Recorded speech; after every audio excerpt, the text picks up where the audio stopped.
Maintenant, on va découvrir, donc on a vu Justify Content pour le main axis, de gauche à droite, l'axe X, et bien maintenant il faut qu'on voit l'axe Y. Donc pour l'instant, on le met en commentaire, CTRL-C.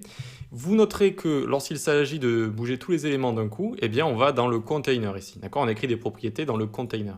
Et vous verrez qu'il existe aussi des propriétés pour les enfants, qu'on va utiliser un peu plus tard. Donc pour l'axe Y, le cross-axis, c'est Align Items. Align Items, très bien. Et on lui met Center par exemple. Et hop, on a centré sur Y.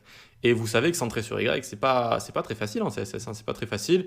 Il existe des petits hacks avec, par exemple, line 8, comme je vous montre, avec le texte, par exemple.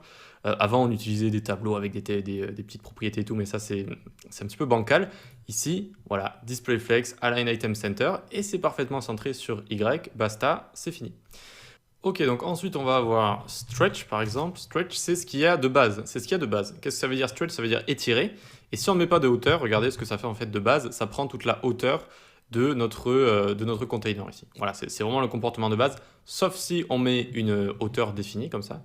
Et donc à ce moment-là, ça ne prend plus tout l'espace disponible de haut en bas. Ok. Ensuite, comme pour Justify Content, eh bien on a Flex End pour le mettre en bas donc sur l'axe des Y. Flex Start donc pour le mettre en haut sur l'axe DY également. Ok. Donc center, flex start, flex end et stretch, c'est le comportement par défaut. Donc si vous ne mettez pas de hauteur, ça va prendre tout l'espace de haut en bas. Voilà pour align items.